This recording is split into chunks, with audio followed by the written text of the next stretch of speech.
Shabbat Shalom, Mishpacha. This is Rabbi Simon, and we are here at another Sabbath event, and Baruch Hashem for that. Now, I'll give you just a little assessment of the war.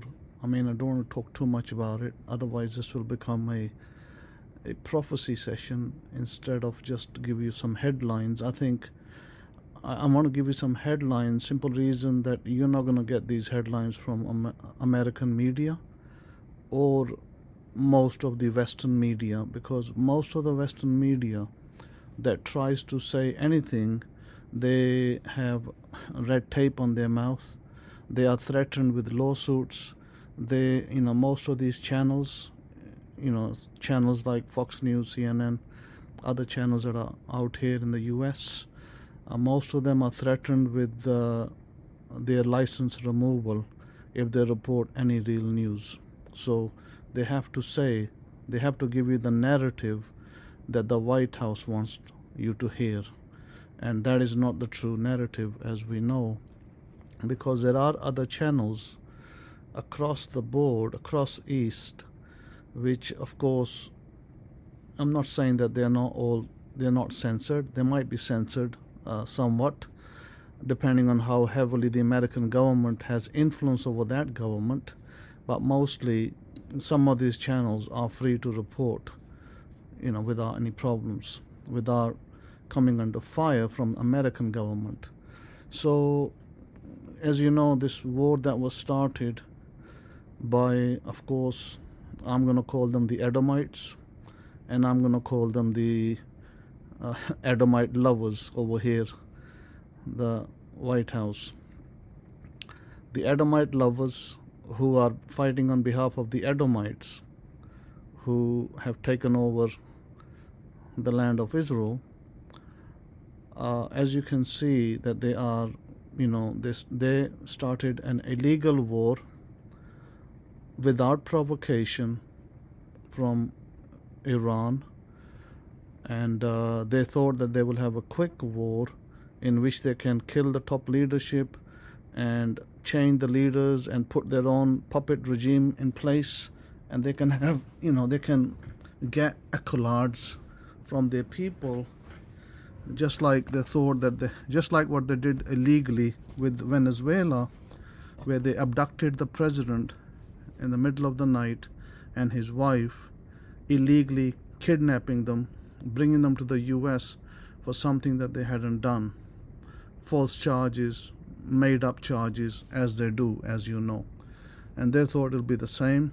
But now, let me give you a little bit of the picture so you can understand where America stands, and also their Edomite brothers. The whole point in this is this, that at the onset or before the start of the war, I had some private conversations, and I warned that you're gonna get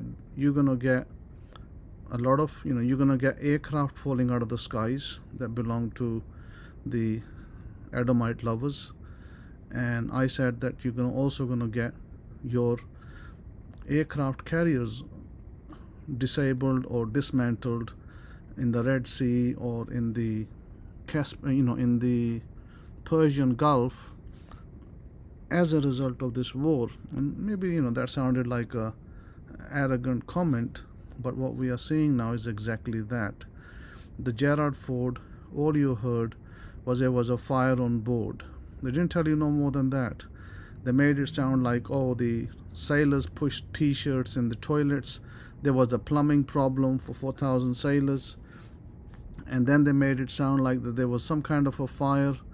Actually, what had happened was that Iran fired drones and ballistic missiles at at some places where the carrier was close to. It was parked and close to that place where Iran was firing their ballistic missiles and drones, and possibly that they might have been firing at it as well. So what happened, what is not reported, is that at least either some debris, or I would say a direct hit was taken by the Gerald Ford carrier, and it started off a fire on the Gerald Ford, which also destroyed some American fighter jet planes and some other equipment. And then there was extensive fire on the deck, which lasted, I mean, you can imagine yourself now what kind of fire this was. It lasted about 20 hours to put out this fire, and it caused extensive damage to the deck of this particular aircraft carrier, so much so that the Adamite lovers in White House, they had to move that destroyer out of that region into towards the Grecian Sea, because they wanted to put it out of range of the Iranian missiles so that it doesn't hit it again. But anyway, that is disabled, by the way. Yeah, permanently disabled. It's no longer in fighting condition. It's been sent somewhere near Cyprus or maybe elsewhere for repairs, extensive repairs, which could take months to years. So that one is put out of action. The other one, the Lincoln aircraft carrier, which was near the Strait of Hormuz, that was also hit by ballistic missiles. Iran actually fired 4 ballistic missiles and drones at it.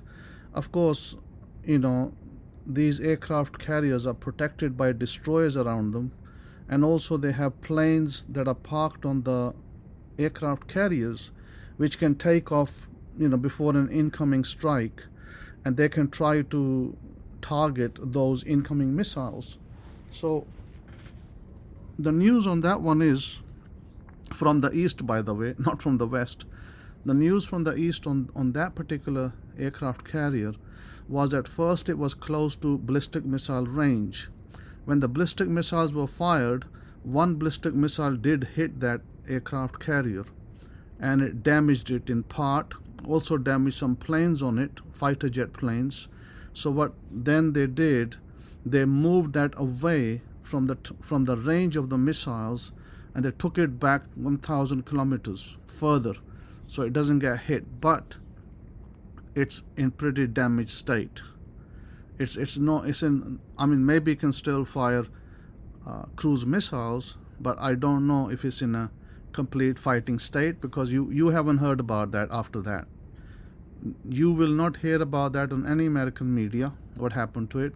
It's just gone silence. The whole thing is gone into silence. So that was a story of the Abraham Lincoln carrier. On top of that, there was a significant development, very, very recent, and that significant development is so serious that it's very hard for you to even fathom. And I'll give you the numbers. There was a ship that was sailing with munitions, supplies, and it was traveling around the longer route, because as you know, Strait of Hormuz is blocked, or at least choked, I would say, not completely blocked. There was only one ship that was allowed to pass in the Strait of Hormuz in the last 2 weeks, and that was a ship belonging to Pakistan called Karachi. That was allowed to pass, and then subsequently I believe 2 other ships were allowed to pass which belonged to India, and Iran had some, India had some real hard negotiations with Iran, because they had captured some of their ships, 3 ships I believe. And I think that in those negotiations it's still not clear whether the 3 ships were released. I'm pretty sure that India will have to release the 3 ships in order to get 2 of their ships to pass through. Now, what's not clear is, did they charge them money? Now, the Pakistani ship was not charged any money. That was let go free. So Iran set up a new tax, call it a tax, that every ship that passes through there will have to pay $2 million tax.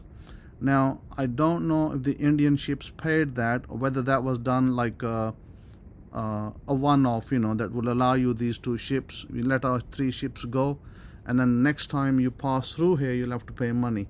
Not sure if the agreements went like that, but it's quite possible that that's what will happen in the future.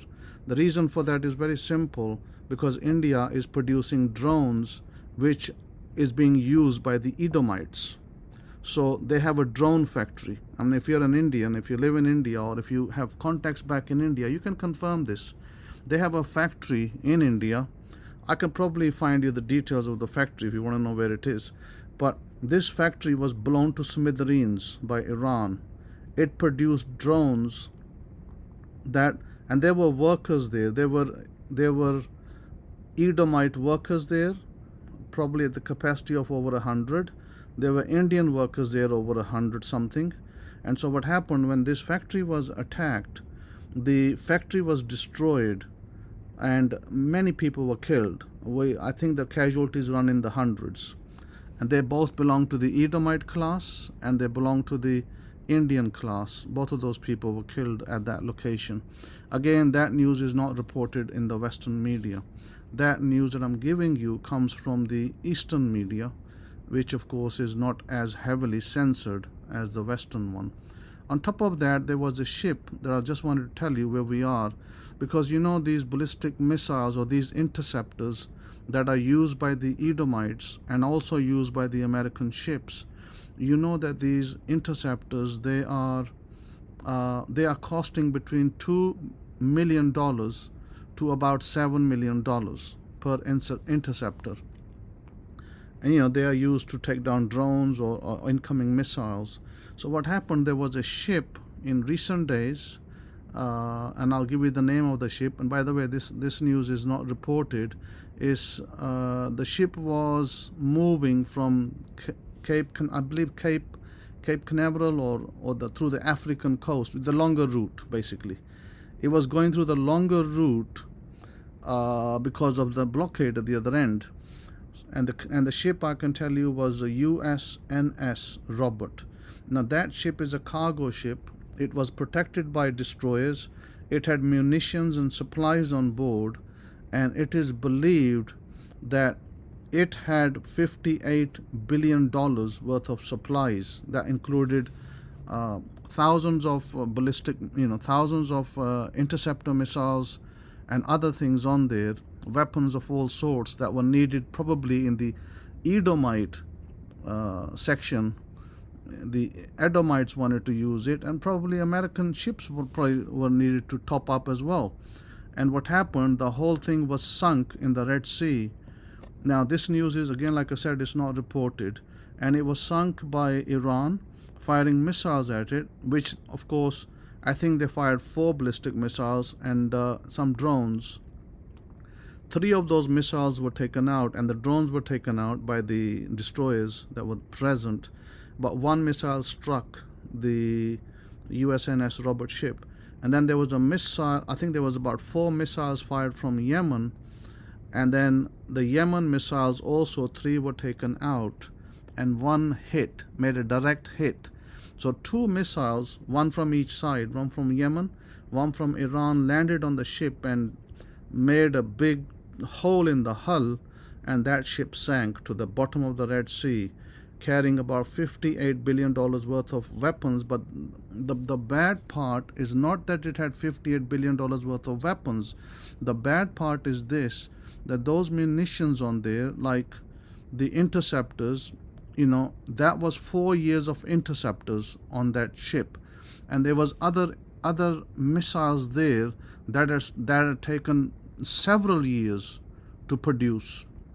And so it's estimated that if you are to replace that one ship with the ship and the missiles on board that went under the sea, you'd have to spend you'd be looking at 47 years to produce those missiles. Because what you may not be aware of is, in order to produce those missiles, they're not like you can produce 1,000 a month.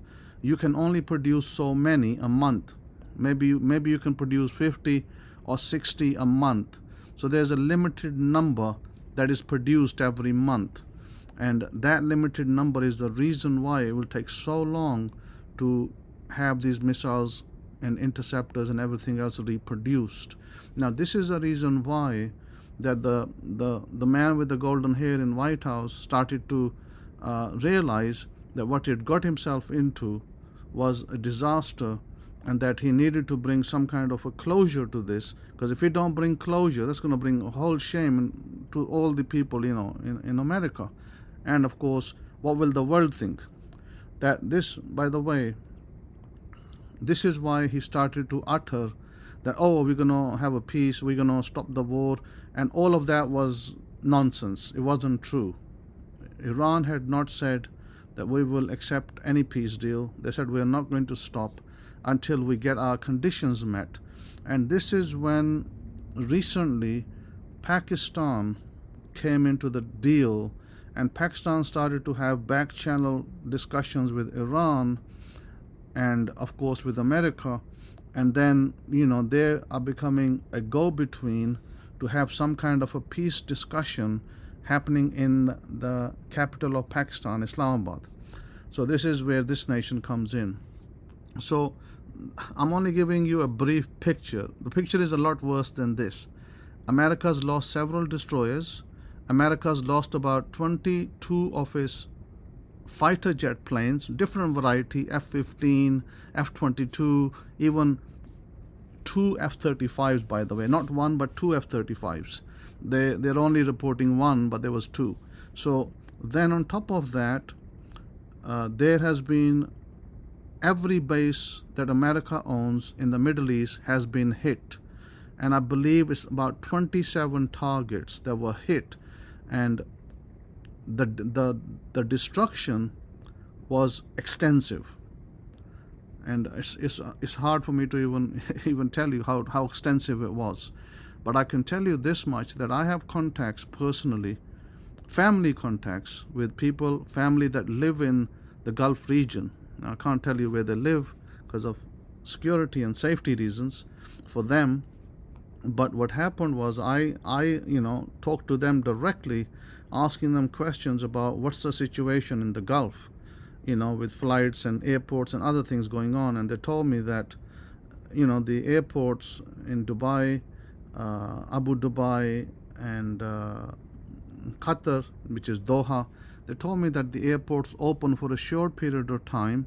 They start their flights, and then if they expect drone strikes or they expect threats, then they stop. So there's a backlog of people stuck at airports trying to get out. But the rich people are the ones who left the fastest. The rich people started to leave Dubai as soon as the drones started to come in and start hitting the targets. The first people to leave were the rich people, and they started booking private jets.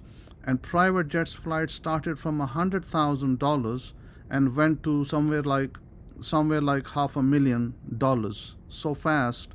And those people were going to the nearest countries like Turkey, Istanbul, Ethiopia, and some other places that are close by from Dubai, which are like maybe 3 hours away or possibly 4 hours away max. So those people got out the fastest. And what people did after that, because there was a lot of money parked in Dubai and the Emirate nations, there's a lot of money parked in there by rich people, billionaires. So what they did, as soon as they shifted, they started to shift their money as well. They shifted their money to Singapore, of all countries. So majority of the money is gone out to Singapore and possibly to some other countries. But definitely, I can tell you this much, that Dubai is going to see a market crash. It includes Qatar. It includes probably Abu Dhabi. Those countries are going to see a market crash. They're already seeing the tourists drop big time. A lot of people stop going there. People are trying to get out, can't get home. It's not a pretty picture. Put it this way. This war's not made a pretty picture. And Iran now has, because your man in the White House with the blonde hair, he threatened that he would strike the power plants. So then Iran said, if you strike our power plants, we will destroy the desalination plants that the Gulf countries have. Now, by the way, the Gulf countries, they have desalination plants that take 90% of the water from the sea they convert it into drinking water. Now, if Iran was to destroy those desalination plants, not even destroy them, if Iran was to hit their power supply and just destroy the power supply of those plants, they would stop working. And then 90% of their water that came from the sea would stop. And people in those regions will have a very difficult time for drinking water. Now you can imagine yourself, I mean, I don't want to paint a bad picture, but it could be really, really bad for a lot of people out there. That's kind of the situation which is kind of looming right now. So that's just a brief. I just wanted to give you a brief. I don't want to give you, my idea is not to not to scare you or put fear in you, because we don't live in fear. We serve the God of Abraham, Isaac, and Jacob. We serve the Lord Jesus. We don't fear these things. But I think it is evident. One thing I'll say in the book of Revelation, and I'm going to read this directly from the Hidden Truths Hebraic Scrolls, the 7th edition. And I'll read it from the English version as well, so you get the full flavor.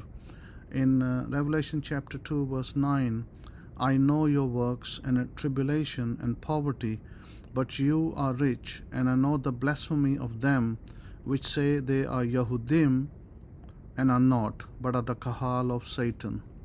So now if we look at the same verse in an English Bible, like for instance the KJV or NKJV, and we find it says as follows. It says, I know your works, tribulation and poverty, but you are rich, and I know the blasphemy of those who say they are Jews and are not, but are a synagogue of Satan. So do not fear any of those things which you are about to suffer. So it's very clear that the words in this book are in a way haunting and non-compromising. They tell you who is at this present moment living in Israel.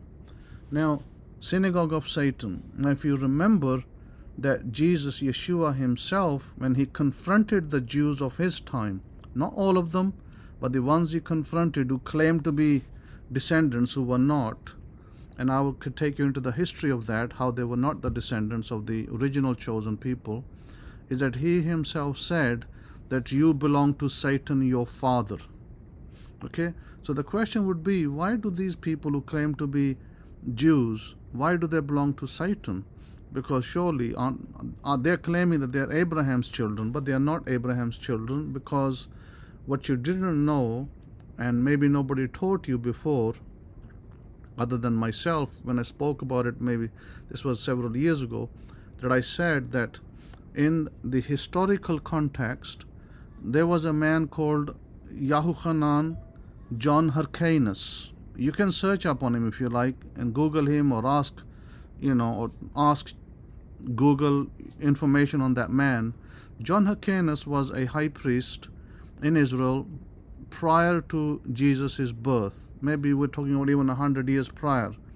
And what happened was that he had to deal with the Edomites. Edomites, if you don't know, they are the sons of Esau. And God's very clear when God says that Jacob I love, and who did he hate? The other one that he hated belonged to the tribes of Esau. So God, putting that, I'm not focusing on that one scripture, but I'm trying to focus on the history a little bit to show you what happened.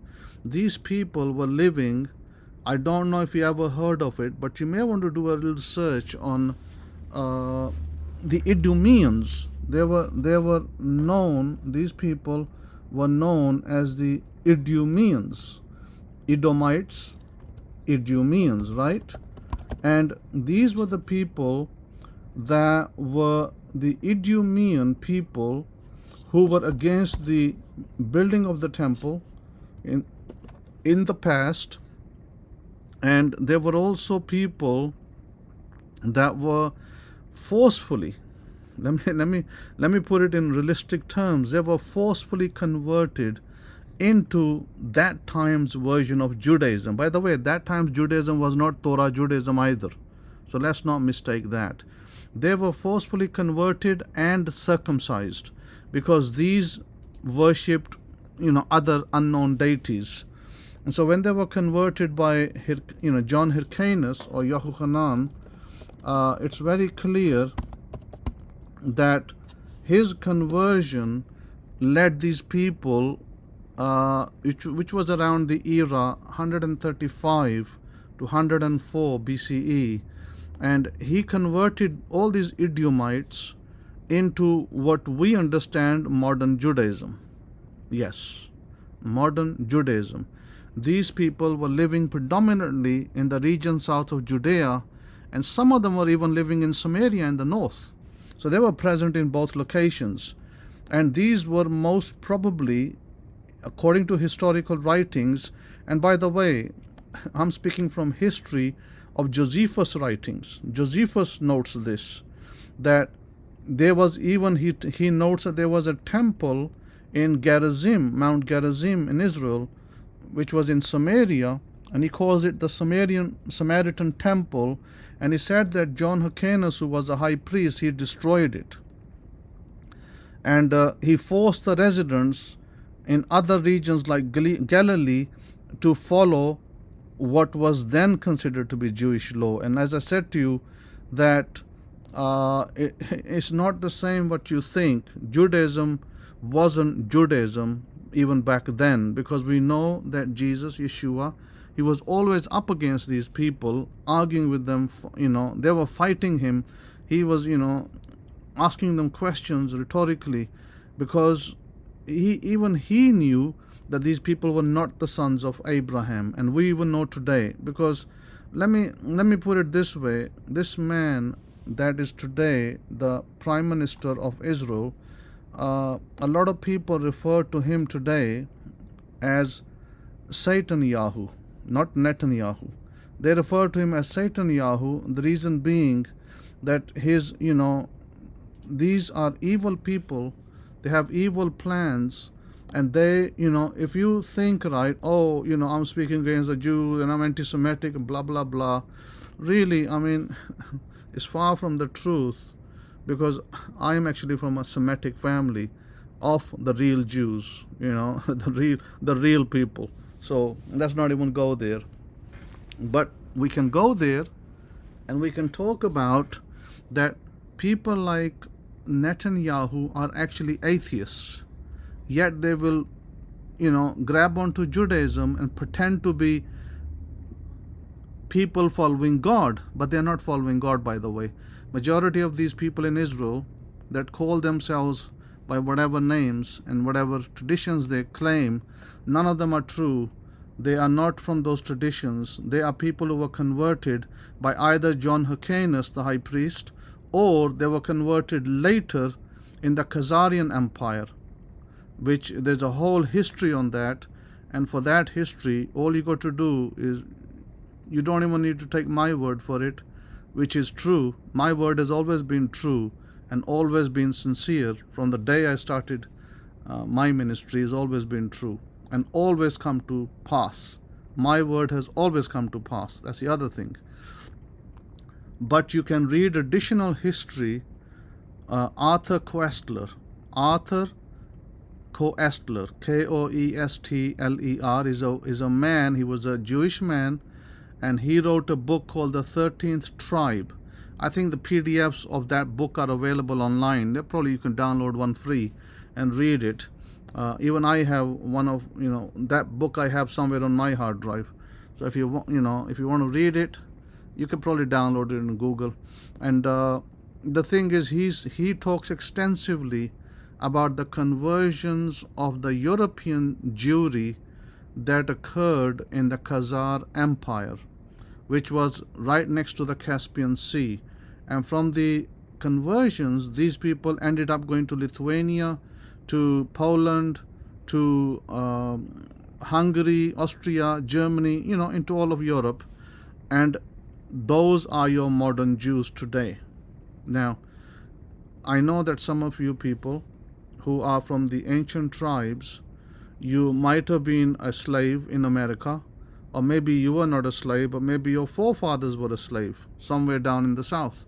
So again, I don't want to upset people, and I don't want to attack your sensibilities, because some of the people feel very upset when you remind them of their past, when they were treated as slaves, and also how badly they were treated in the 40s and the 50s and the 60s of America. So I don't really want to wake up other people's wounds, but you know who you are, and you know what happened to your forefathers. You know how you were brought in ships from other countries in the Western Africa hemisphere, and you know who you belong to in terms of tribes of Israel.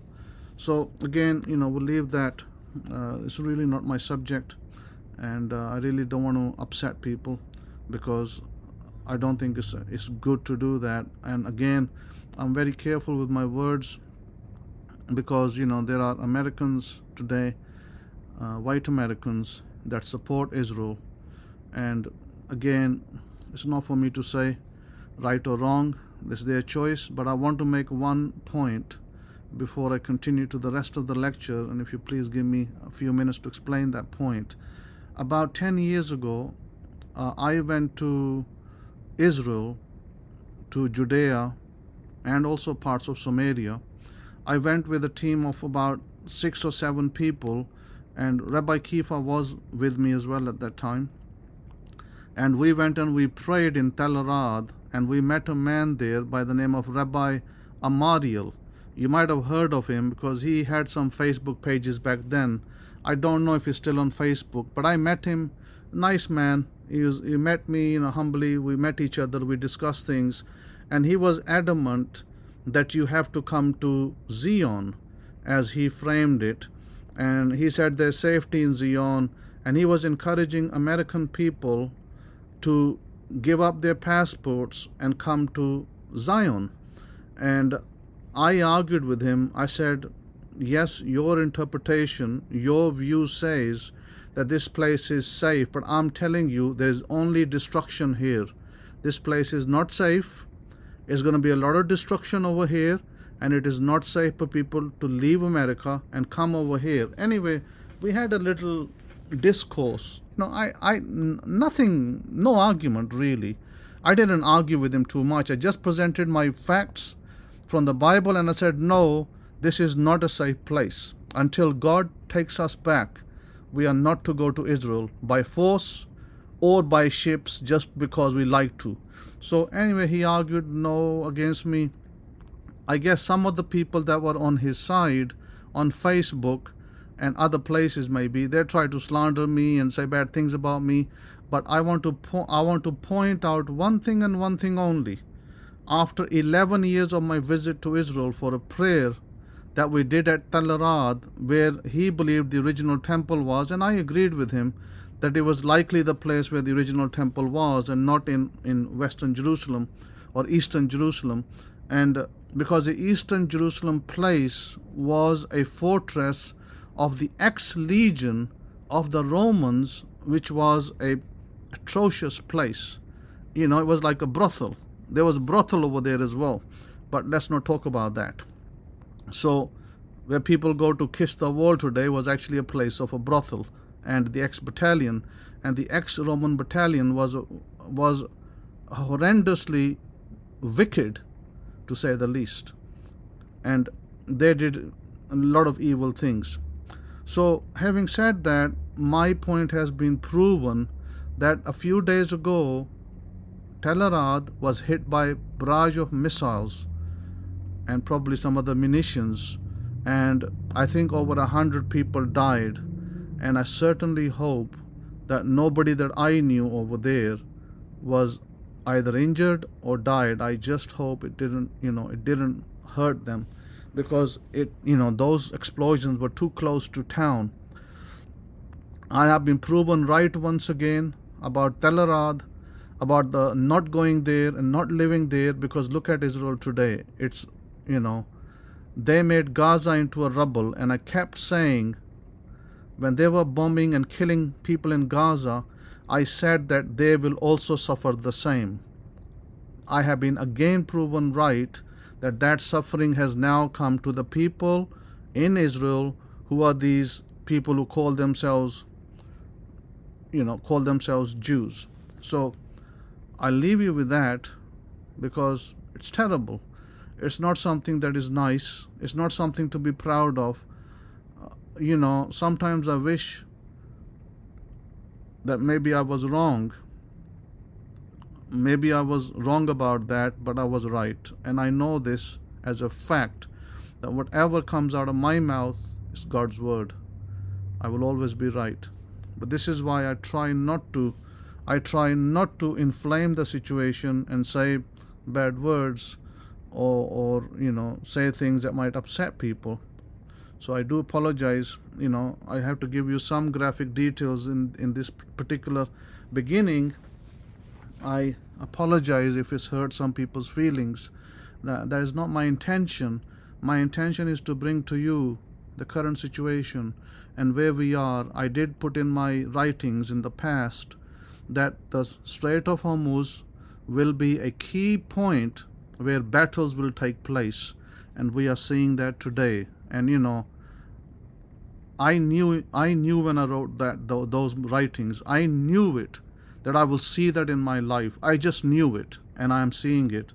And I'm glad that I'm seeing it, because what's the point of it happening after you leave this earth? Because people forget you altogether. But I want to remind you that what I wrote, 15 years ago, 16 maybe years ago, has come to pass. We're seeing that the problems at Strait of Hormuz. And I can tell you this much, that these Gulf states, I can say a lot about it, but I won't. I will leave that for some other time, and maybe it's better to speak privately than to speak publicly about such things. But they're in a mess. They're in a lot of trouble because they have supported Zionism. They support Israel today in all its forms, and they are into all sorts of wickedness as well. So again, not too much to say there, other than it could get a lot worse for those guys. So stay tuned for that. Now, coming back to Jesus, Yeshua the Messiah, Jesus the Master, I think it's very, sometimes I speak with a heavy heart. But before I speak with my with my heavy heart or the soft heart, I just want to remind you that there is, since this lecture is going out at the end of the month, there's only one family that I support back home in the East, and I think that their groceries will be due at the beginning of the month. And as you know, I only usually just ask for $100, not more than that.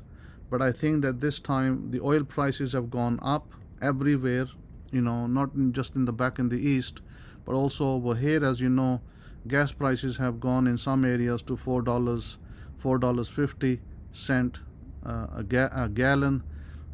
In our area, I think we're looking at a roughly about $1.50 increase. So I would appreciate anybody who helps me with that. I would appreciate it, and I want to thank you in advance for that. Now, coming back to Jesus, I think that I'm going to take you back to John chapter 1. Give me a second.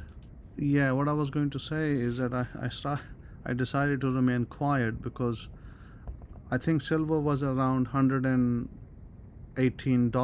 or $115. It actually went quite high, about 119 or somewhere there, and it was at around 118 maybe or 115 at the time, and it started to push downwards to about 111. I think it was actually 115. And I have a friend, and I said to the friend, I said, look, it's gone to $115. The silver that you have is now worth almost 4.5 times the price you paid. In other words, she could collect 450% on it. And I said it would be wise If you don't want to sell all of it, that you sell some to protect yourself. At least get the money that you spent, and maybe you sell half and you hold the other half. Anyway, I said that, and of course, my friend, I don't know what mind she was in, and she didn't act on it. And before you know, right, few days later, gold started to crash because they raised the American exchanges. They raised the margins on them. Every time they want to lower the price of gold and silver, what they do is they raise the margins. So they raise the margins, and subsequently causing a crash in prices. Silver, first gold plummeted, then silver plummeted, and now I think silver is around 68 or something. So my friend, right, she could have at least picked up 115 per piece for her silver that she had. She didn't, because you know what got her? Greed. She was so greedy about it that she said to me, oh, silver's going to go to $1,000. And I said to her, look, I personally would not vouch for that, and I would not say that, because you are listening to people on the internet that are talking garbage. Silver's never going to go to 1,000 because it is needed in industry. I said, because it's needed in industry, it goes into electric cars, it goes into normal cars, it goes into computers, laptops, everything. Silver is almost in everything, TVs and stuff.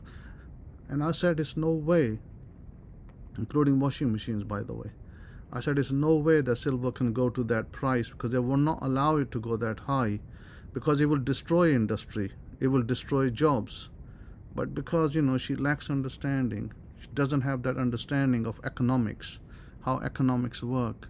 She argued with me, oh, no, and I just, I just shut my mouth, zipped it up. Why? Because I knew every time I speak is going to hurt her feelings, because then every time I would say something about silver, she would almost like cringe and gnash at me like, hey, what do you mean, it's gone to, $85 or $70, and I told you that it would go lower. And I said, yes. And I said, yes, it's going to $30. But, you want to wait for it to go to 1,000? And I said, if you're willing to wait a decade, then sure, you can wait a decade. But again, I still will not vouch for it to go to 1,000. So sometimes it is better not to say anything. So I've decided not to say anything after that on silver, because silver's not going nowhere other than south.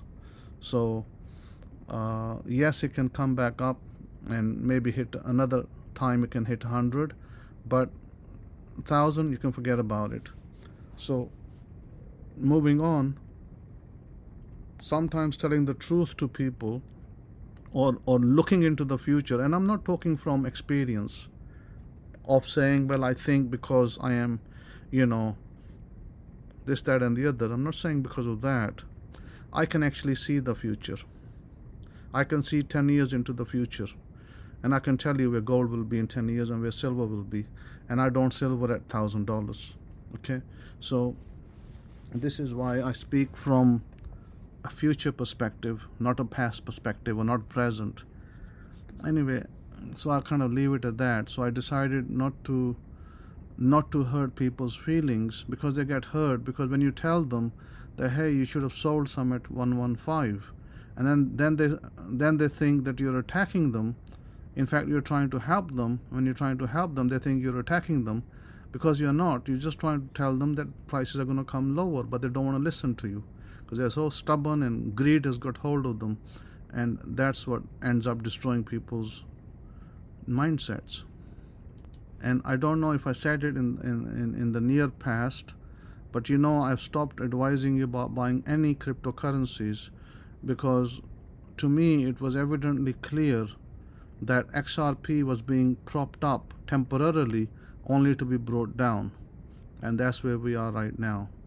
And again, my friend was into XRP, and I told my friend, I said, cryptocurrency, I'm sorry, I'm not advising anybody to buy it right now. I'm not advising anybody to do anything with cryptocurrency, because to me it's waste of time.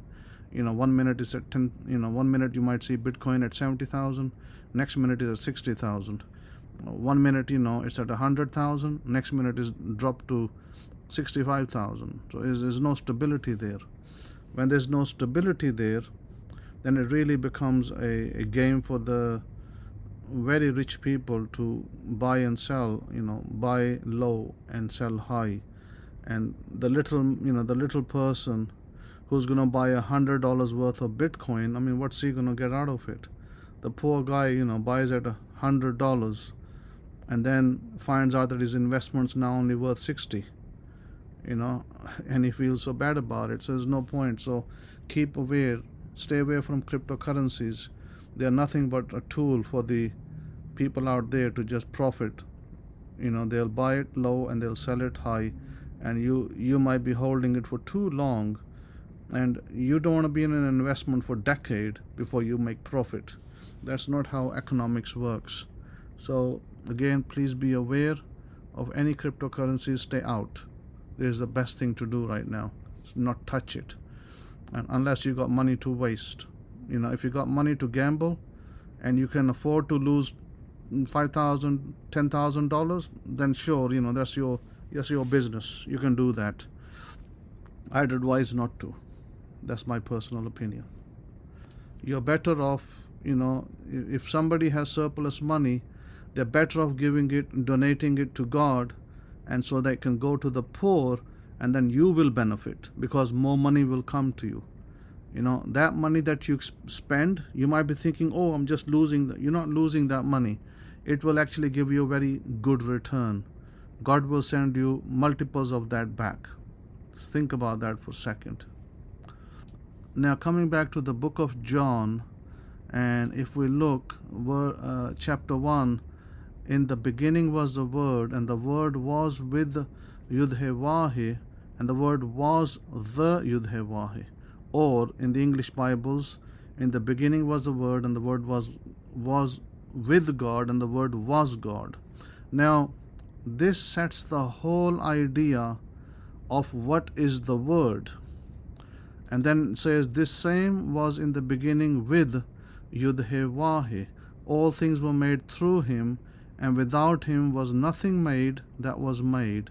In him was life, and the life was the light of men, and the light shines in darkness, and the darkness comprehends not. And it also says that all these things were made through him. Through him. Who's the him? Him is the Word. Now, the Bible here gives the Word a masculine expression. Okay? By masculine expression, it doesn't mean that it takes on the shape of a male or a female. The Word is neutral. In other words, we are told that the Word is spoken by God. That's all you should really read into it. But what's more important is that word, there is a elaborate, how should I say it? There's an elaborate, what's the word? Symbolic? Maybe symbolic, or the other word is mystical. Yeah, mystical is probably the right word. There is a mystical meaning behind that. And the mystical meaning is this, that this word that is talking about is not just the word of God, but it is your word, because you are also from God. Well, if you are from God, then it is your word too. So, because you also, human beings, male and female, you also carry the Spirit of God in you. Because you carry the Spirit of God in you, therefore you have the ability, your word has the ability. So what is the word? Looking at it mystically, your word is your inner dialogue, your inner assumptions of you, the world, the people around you, physical reality, in other words. So what you consistently think and speak internally will eventually become externally into the external world, as within, so without. So when the Bible says that the Word became flesh, then it's really, we do apply that to Jesus, but more so, it applies to your word, your inner conversation. What you continue to speak inwardly becomes your external outcome, external reality. That is the real word that becomes flesh. So, how would you practically apply that? And I'll give you the example of how to practically apply it. But just know this, that I was listening to a lecture a while ago from Neville Goddard, and Neville Goddard mentioned a girl, and he said there was a girl that was working for some person, and she mentioned that her employer was kind of rude to her, and he did not give her the correct salary. In other words, she wasn't paid what she thought she was worth, and she thought that her boss was a little bit angry and rude to her and not nice to her.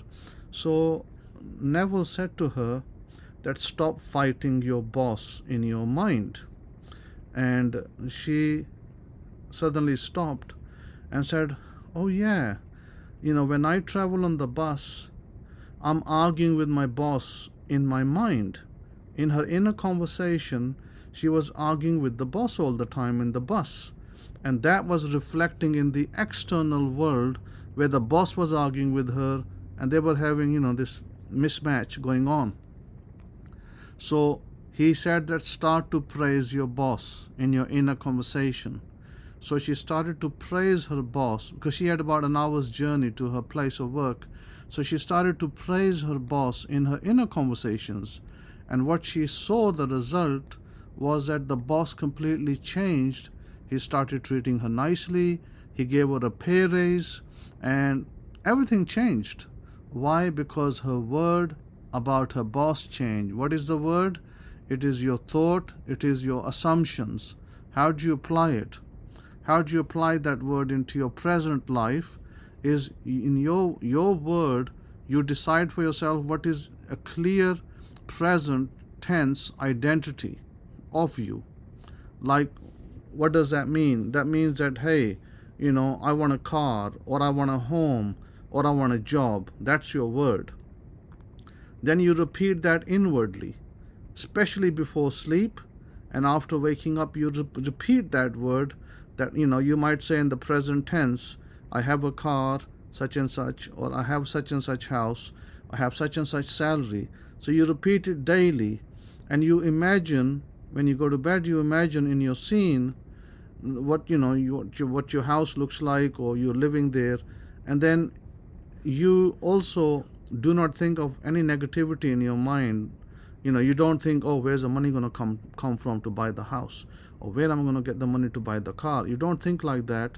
You just continue to be positioned on the word, very clear, very present about what it is that you desire. And you continue to repeat that internally like a affirmation. You continue to repeat it, you continue to sleep on it, and you continue to run your imaginative scene, which is your short scene that you run on it. And then guess what will happen? Like John 1:14 said, the word will become flesh. That word becoming flesh means that manifestation, that desire that you have, is now going to be manifested in the world in which you live. So that's what Jesus was talking about, and this is what John 1:1 really, actually, in our practical meaning, in our practical lives means. It's not just oh yeah, this was God and that's that. No, it's a little bit more than that. It now applies to you. You are that, you're the one who speaks that word, and it applies to you. Also, notice in the book of Genesis, and it says that Elohim, in verse 5, Elohim powers called the light day, and the darkness he called night. So the evening and the morning were Yom Echad, day 1. And before that, if we look, we see Bereshit bara Elohim, Aleph Tav HaShamayim Va'at Ha'eretz. In the beginning, Elohim powers created the Shamayim and the land. And it says In verse 6, and Elohim power said, expanse be in the middle of the Ma'im, in the middle of the water, and divide the Ma'im from the Ma'im, the water from the water. Thus Elohim powers brought about the expanse and divided the Ma'im which were under the expanse from the Ma'im which were above the expanse, and it was done. It's talking about the upper firmament and the lower firmament, that there is a firmament above us and there is a firmament below us. And the firmament that is above us, it kind of locks us in. So we can't get out and no one can get in. By the way, let me repeat that. We cannot get out of this firmament and no one can get into it. In other words, there is no spaceship on this earth that can get out of this firmament. Therefore, there's no moon landings, there's no Mars landings. None of that is true. It cannot happen because of this firmament that God created above us to protect us. And of course, God knows who He was protecting us from, maybe aliens, maybe whoever. But we know that these aliens, aircraft that turn up, we know they come from the other side of the ice wall, Antarctica. And they all come out of the sea, because there is many continents on the other side that are kept from us, that the governments don't want to tell us, and they hide from us, and they've been hiding from us for, I don't know, ever since they probably have that knowledge. And maybe ever since you were born or even before your birth, all these aliens and everything, they have contacts with them, they talk to them, they exchange, they're exchanging tools, energies, maybe, technologies, but they're not telling you about it. They do exist, by the way, and I know they live on the other side of the Atlantic. So I think that's enough. But what's interesting is that here in the book of Genesis, we're also given a framework of how God works and how God created the things. So let's not deny that, oh no, it can't be, because it is. It is that. When God says in verse 6, expanse be in the middle of the Ma'im, in the middle of the water, and divide the waters from the waters. So there's waters above and there's waters below. This is why we have a blue sky. How come we don't have a black sky or a yellow sky? Because we have a blue sky, because there's waters above. So if you're really going into, if you were able to get into space, you actually would be swimming. You would need a submarine, some kind of a sub, to go up there, not a spaceship, because a spaceship, it won't last that long, I could tell you that. So even the likes of Elon Musk are withholding the truth from people, because they know that they know that they can't get out. And how far can they go up? I can tell you that the firmament that God has created, we don't know whether that firmament is 7 miles above us or more, but there is a firmament above us that cannot be crossed by any ship, any missile. Nothing can destroy it, because America already tried destroying it. And if you want to search for that, you can search for something called, I think it's called Operation Goldfish. And if you search for Operation Goldfish, you'll find that in the 50s and the 60s, they already tried it.